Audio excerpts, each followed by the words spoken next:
Pendidikan gratis untuk negeri dan swasta. Dan untuk pendidikan gratis negeri dan swasta itu tidak menghilangkan KJP. Kan tema debatnya berkaitan juga soal ekonomi. Mas Pram ini salah satu yang paling rajin belusukan, dialog sama masyarakat.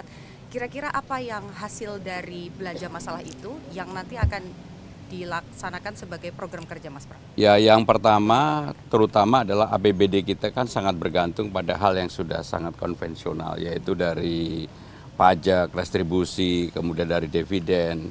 Maka saya akan menawarkan hal-hal baru yang berulang kali saya sampaikan dengan Jakarta Funding. Dan saya sudah mempelajari di Undang-Undang Nomor 1 Tahun 2022, ternyata memang ada payungnya untuk itu, sehingga dengan demikian secara hukum tidak ada masalah.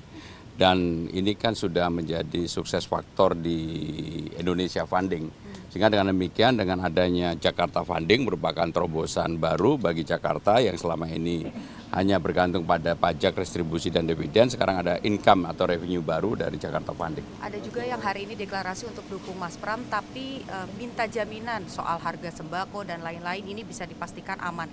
Itu bisa keluar dari Mas Pram jaminan bahwa Jadi harga sembako ini sebenarnya sudah dirintis oleh gubernur sebelumnya, baik oleh Pak Ahok maupun Pak Anies. Mereka sudah mengikat kerjasama dengan beberapa farming yang ada di Indonesia.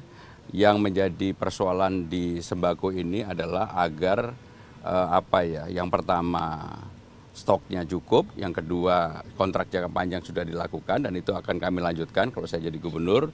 Dengan demikian maka akan terjaga harganya, apalagi pemerintah daerah melalui Pasar Jaya, kemudian juga melalui farming food yang di Cipinang Raya bisa melakukan intervensi apabila harga itu mengalami kenaikan. Sehingga saya meyakini selama tidak ada sesuatu gejolak yang luar biasa, kondisinya tetap seperti ini, maka harga sembako pasti akan bisa dikontrol. Mas, untuk memperkecil gap kesenjangan antara ekonomi yang tinggi dan juga yang rendah, apakah Jakarta Fund ini juga bisa menjadi jawabannya atau apa nanti ada program? Jadi yang pertama saya akan menyelesaikan persoalan-persoalan yang ada di bawah.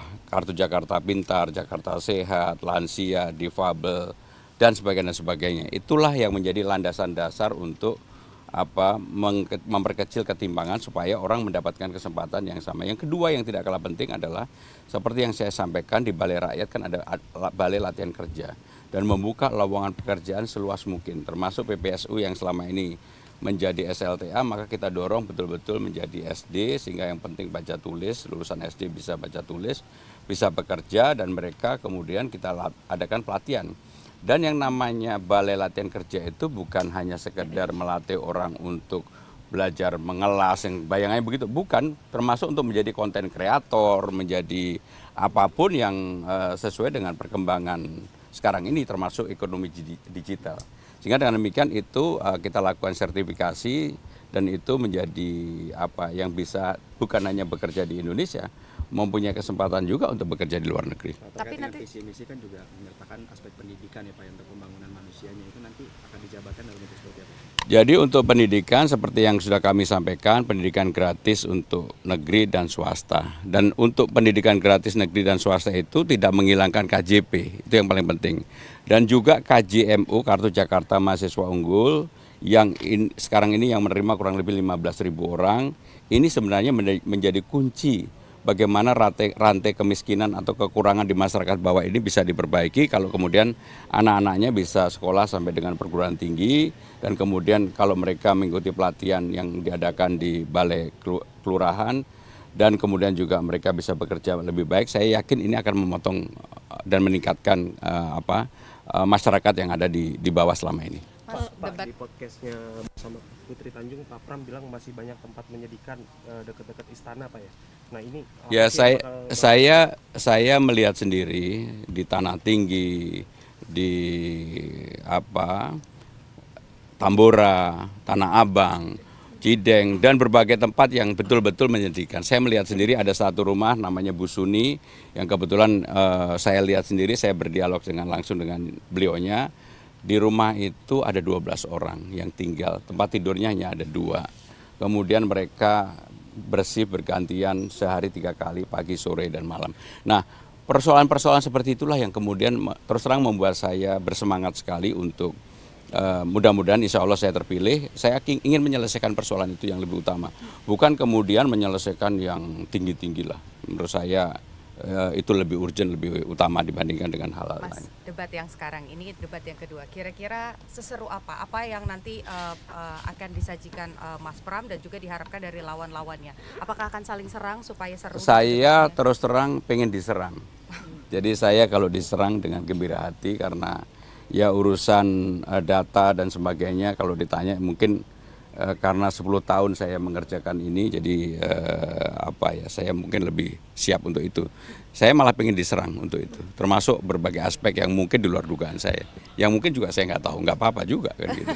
Karena beberapa pihak merasa debat pertama kemarin ini nggak greget dibandingkan pilkada sebelumnya, kemudian juga temanya ini terlalu meluas kemana-mana gitu, mungkin ada harapan untuk pelaksanaan. Yang jelas kalau saya pribadi mau seru atau nggak seru ukurannya bukan di situ, tetapi saya lebih pengen bahwa debat tetap harus riang gembira, berbeda juga nggak apa-apa, nggak perlu kemudian seperti yang periode yang lalu ada polarisasi. Bagi saya biasa-biasa aja.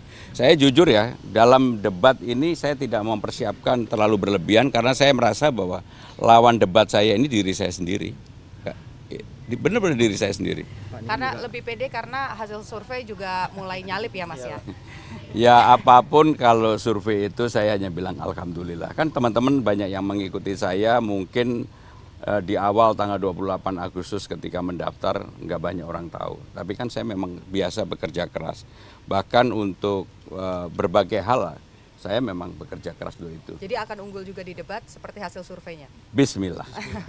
Bismillah. Oke. Pak, kalau soal undecided votersnya nih Pak, ini kan masih tinggi, biasa hasil debat ini kan ada tren penurunan. Ya ini kan sudah menjadi debat yang kedua dan coblosan kurang 1 bulan penuh. Karena 27 November akan coblosan.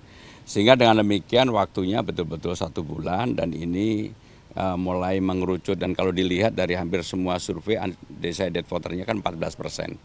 Dan kalau dilihat secara proporsional memang ini bisa naik bisa turun. Tetapi saya meyakini bahwa kelompok rasional terutama kelompok-kelompok yang kemarin belum terakomodasi pasti sekarang melihat siapa yang dianggap bisa meneruskan gagasan atau ide-ide dari gubernur-gubernur sebelumnya. Ya. Jadi gimana Bang hari ini debatnya? Jadi hari ini menurut saya debatnya berjalan dengan baik. Hanya memang kita berharap agar dalam debat termasuk para pendukungnya juga harus riang gembira. Jangan kemudian melakukan hal-hal yang kemudian yang tidak politik riang gembira karena bagaimanapun kita dilihat sebagai contoh politik di nasional. Sehingga demikian saya mengapresiasi bahwa debat hari ini berjalan dengan baik. Ya. Tadi kayaknya sudah mulai lebih seru ya di debat kedua ini, sudah mulai substansi dan sebagainya. Pak Prabowo melihatnya seperti apa? Ya saya melihat bagian dari perbedaan cara memandang sesuatu nggak apa-apa. Saya sendiri kan pengen diserang, tapi nggak diserang, malah Bang Dul yang diserang. Sehingga dengan demikian ya saya nunggu. Makanya saya tadi lulus Bang Dul, Pak sabar Bang Dul kan gitu. Asik saya diserang, Kamil asik. Padahal apa yang diserang dia tahu soal Banten. Tapi ngapain mesti bahas soal Banten kan? Kita pilkada DKI kok ngapain mesti bahas Banten. Nah tapi artinya itulah perdebatan nih seperti itu. Tapi udah kelar ya. Kita di belakang udah beres tadi. Ya.